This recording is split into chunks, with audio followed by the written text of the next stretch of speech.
A viagem do Pátria.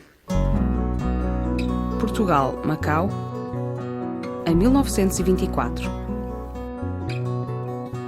Foi há 100 anos que 3 portugueses voaram pela primeira vez entre Portugal e Macau, numa altura em que a audácia humana testava continuamente os limites de uma aeronáutica nascente. A viagem transcontinental de Brito Pais, Sarmento de Beiros e Manuel Gouveia, apoiada e seguida atentamente pelos portugueses, deixou uma marca na história da aviação. Aqui contamos como tudo se passou. O podcast A Viagem do Pátria é uma produção conjunta da Força Aérea Portuguesa e da Universidade do Porto. 8º episódio, de Karachi ao crash no deserto indiano.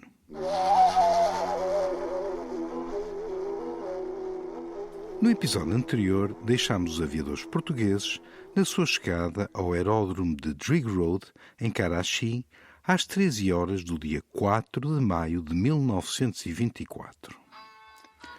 Tinham levantado Chabahar, na Pérsia, voando ao longo da costa de Makran, com o mar da Arábia a estibordo. Não tinha sido um voo fácil. O Pátria quase coliria com os morros da península de Ormara, tornados invisíveis graças à poeira levantada pela tempestade que atravessavam. Já em segurança na cidade de Karachi, Brito Pais comentara: Camões, para descrever o gigante Adamastor nos Lusíadas, deve ter visto uma coisa assim. Ouvimos também então que a chegada a Karachi esteve longe de ser anónima. Repórteres internacionais acotovelaram-se para fotografar e chegar à palavra com os portugueses, mas também centenas de goeses os aclamaram. Depois de recebidos pelo tenente Robert Yates, representante do comandante da base de Drigh Road, onde o Pátria é abrigado num dos grandes hangares do parque aeronáutico, e de, extenuados, recolherem ao hotel, será esta comunidade goesa que estará presente nas recepções e banquetes que lhes serão oferecidos. Mas Beiros manifesta o seu desapontamento por descobrir que o domínio da língua portuguesa não fazia parte dos dotes dos goeses residentes em Karachi. Seria uma comunidade com cerca de 5.000 pessoas, conforme lhe disseram. Apesar de ainda se demorarem em Karachi por alguns dias, o Pátria só partirá passados 3 dias, Beiros quase nada diz sobre a sua permanência na cidade. É verdade que as principais preocupações dos aviadores se prendiam com o estado do aparelho que no voo anterior os tinha ameaçado por 2 vezes com a necessidade de uma aterragem de emergência. Manuel Gouveia regressará a Drigh Road cedo no dia seguinte para, depois de trabalhar na reparação do radiador, não conseguir encontrar qualquer razão para o comportamento errático do motor.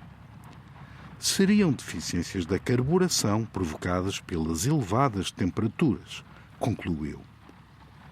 O minucioso trabalho de Gouveia prolongar-se-á por todo esse dia e ainda pelo dia seguinte.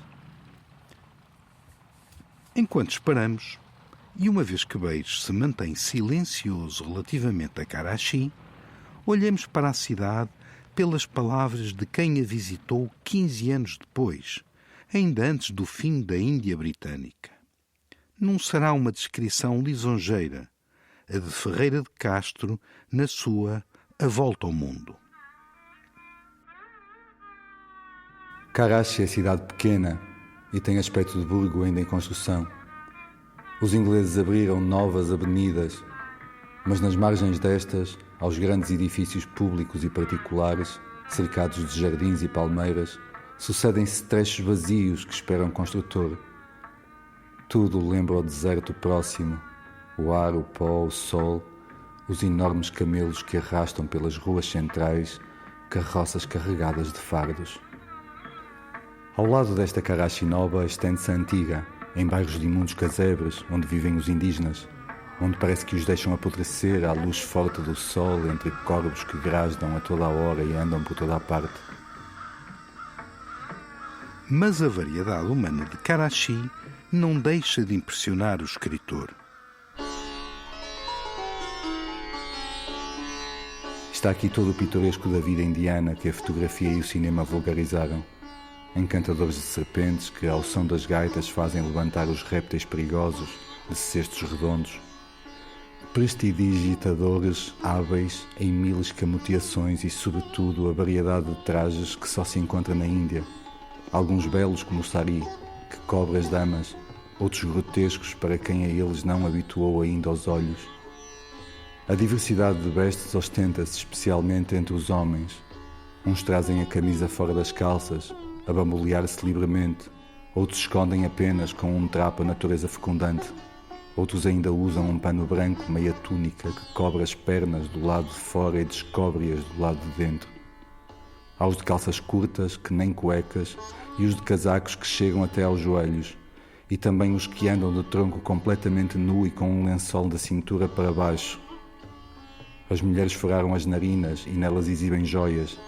Trazem sinais pintados na testa, escravas sobre os tornozelos e anéis nos dedos dos pés. Vêem-se homens com cabeleiras tão longas como as femininas, enroladas no topo da cabeça e que também esburacaram as orelhas, onde balançam 6, 7, às vezes 8 aros metálicos. Os turbantes são mais variados ainda. Apresentam-se de todas as cores e de todos os feitios e constituem, com os charis coloridos e bordados das mulheres, as expressões mais belas desta extravagante indumentária hindu. Os tipos, a cor do pigmento e as raças variam de grupo para grupo. Tudo isto parece fantasia teatral, coisa imaginada. No primeiro contacto visual, o forasteiro tem de fazer um esforço para aceitar que toda esta humanidade é igual àquela a que pertence. Regressemos a Drigh Road, para onde se dirigem Sarmento de Beires e Brito Pais na tarde do dia anterior ao da partida, com a intenção de ir dormir para poder levantar de madrugada. O avião que os espera não parece o mesmo. Está novo, reparado, polido, pintado, brilhante. Não teriam sido certamente apenas as mãos de Gouveia. Drigh Road não era um simples aeródromo, mas um importante parque aeronáutico onde a aviação inglesa repara, monta e constrói os seus aviões, como muito bem notou Beires. Através do porto de Karachi chegavam motores, peças e aviões danificados que eram montados, testados e depois usados pela RAF na Índia.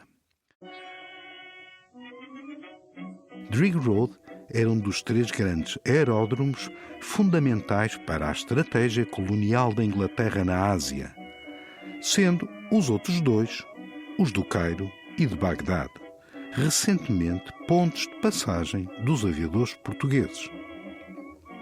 Aliás, precisamente a 30 de dezembro desse mesmo ano de 1924, chegará a Drigh Road um voo exploratório que, trazendo de Inglaterra o diretor da aviação civil inglesa, Sefton Brancker, levará à eleição do aeródromo como término da carreira de dirigíveis que ligaria Inglaterra à Índia, e para a qual foram aí construídas enormes estruturas, um poste de atracação e um hangar que, contudo, nunca serviram para esse efeito, uma vez que o voo inaugural da carreira acabou em tragédia.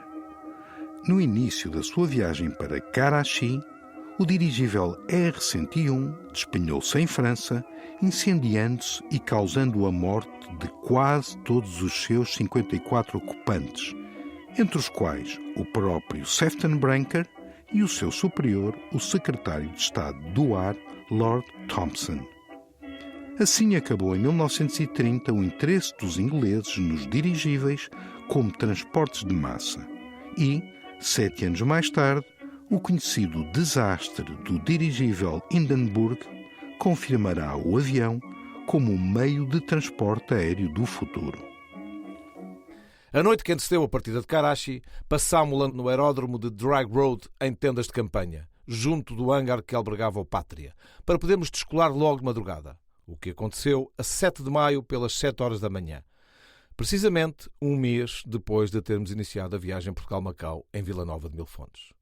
Abraçamos então o Tenente Robert Yates, que à chegada nos dera as boas-vindas em português, em nome do comandante do Centro de Aviação de Drag Road, e apertámos a mão ao comandante X, cuja gentileza igualara, se não excedera, a dos oficiais dos diferentes aeródromos ingleses por onde passámos. Depois, instalámos-nos a bordo do Pátria, que resplandecia como novo, reparado, polido, pintado, brilhante. E largámos de Karachi, com o rumo apontado à Agra, cidade situada em geografia de difícil acesso, mal servida por estradas a mais de 1.200 km de distância do ponto da nossa partida, e que exigia, a quem então metesse os pés ao caminho, cerca de 270 horas de marcha pelos espaços desérticos, trilhos e veredas penosas de segurança incerta. Durante um par de horas, a viagem decorreu sem incidentes dignos de registro, apesar da ligeira bruma que velava o traçado da via férrea que seguíamos. Até às 9h30 o voo foi esplêndido. Meia hora depois, passámos sobre as pobres margens do rio Indus e avistámos o deserto que se estendia à nossa frente, salpicado de onda a onda pelo círculo negro de uma aldeia nativa. No horizonte, surgem então os morros sombrios de Chotan e Chihuahua, como excrescências extravagantes submersas no dilúvio de areia. Chotan fica no ocidente do Rajastão, perto da atual fronteira da Índia com o Paquistão. E o morro de Siwana, onde num topo rochoso se empoleiram fortificações arruinadas, a cerca de 150 km para leste. Os aviadores estavam em pleno deserto de Thar, ou deserto indiano, que se estendia por 700 km na direção que tomavam. A sua ideia era atravessar nesse dia todo esse território que corresponde hoje ao Rajastão. Aos seus pés corria uma superfície ondulada de dunas de areia, vales arenosos e depósitos de sal, onde se destacavam, aqui e ali, elevações rochosas por vezes abruptas. Espaço hostil, com temperaturas extremas e pouca água. Mesmo assim, a sua vegetação esparsa indicava que não era totalmente estéril, e as comunidades humanas tinham aprendido a habitá-lo. Não seria talvez a melhor altura do ano para o sobrevoar, já que, no deserto de Thar, maio é um dos meses mais quentes do ano e ventos fortes e tempestades de areia são então frequentes, como os nossos aviadores virão a descobrir. De Siwana, menos de 100 km os separavam de Jodhpur. Conforme vamos avançando para o Oriente, as curvas da linha férrea que seguíamos contorcem-se um pouco mais, e quando, ao longe, a mancha rubra do cabeço da cidade de Jodhpur começa a definir-se, a atmosfera transforma-se de súbito num mar de fogo tempestuoso, dilerante e feroz, onde o Pátria dança desenfreadamente. Passámos sobre a cidade, que emerge do deserto com violência de um grito cor de sangue, arrancada à paisagem por um misterioso encantamento, e esta grava-se-nos para sempre na memória, não obstante o vento bárbaro que nos fustiga com dardejos que parecem chumbo derretido. Bebemos água a cada instante, tal como fizéramos quando atravessámos o Saara, mas a mordura do sol que sentimos na nuca é mais terrível do que nunca. Entretanto, a visibilidade vai se tornando cada vez menos nítida, ao passo que o calor aumenta até terem a ilusão de que voavam numa cratera iluminada por um archote. Na esperança de encontrarem uma camada atmosférica mais fresca, procuraram subir, mas sem sucesso. Apesar de a temperatura da água no radiador se apresentar dentro dos valores normais de funcionamento e de um motor trabalhar rigoroso como um cronómetro, o regime das suas prestações não ultrapassava as 1500 rotações por minuto, o que originava a progressiva perda de sustentação, começando o Pátria a afundar-se lentamente naquela atmosfera escaldante e rarefeita, a despeito dos esforços desesperados que ambos os pilotos faziam para o contrariar. E recordamos aqui que o Pátria era um avião de duplo comando. Brito Pais auxilia-me a vencer os golpes traiçoeiros da ventania. com dificuldade acrescida, pois o seu comando estava defeituoso, o que é realmente admirável. E isto porque ele, para além de comandante e piloto, também era um navegador. Se debatia ainda com as difíceis condições de navegação que lhe exigiam concentração permanente, obrigando-o a confrontar a realidade do terreno que deslizava sobre nós com a bússola e deficiente carta geográfica por onde nos orientávamos. Pelas 10h30, voamos a 700 metros do solo. Gouveia mal pode respirar. Brito Pais transpira copiosamente e eu, que por vezes sinto desejo de cruzar os braços, necessito de toda a energia dos meus nervos para continuar lutando. O suplício é indescritível. Andam no ar frémitos de loucura. Os comandos do avião escaldam.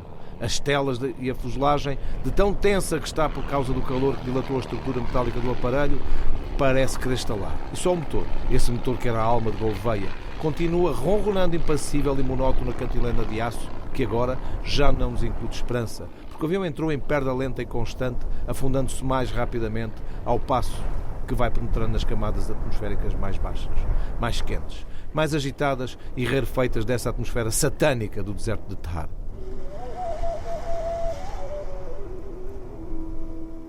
Entretanto, a água potável que traziam a bordo não tardou a esgotar-se. Fazendo prodígios para retardar a inexorável descida, Sarmento de Beiros tripulou o Pátria no limite da velocidade mínima. Mas o avião não se sustinha e continuava em perda constante. 5 minutos depois de voarem a 700 metros, o Pátria descia a apenas 300 metros do solo. O aeródromo mais próximo era o de Nasirabad, mas ficava ainda a 100 km de distância. O deserto infernal parecia interminável, enquanto o Pátria se debatia num furacão de areia. Nestas condições sinistras, a aterragem forçada parecia iminente. A bordo do avião, a resistência física dos 3 aviadores atingira já o ponto de ruptura.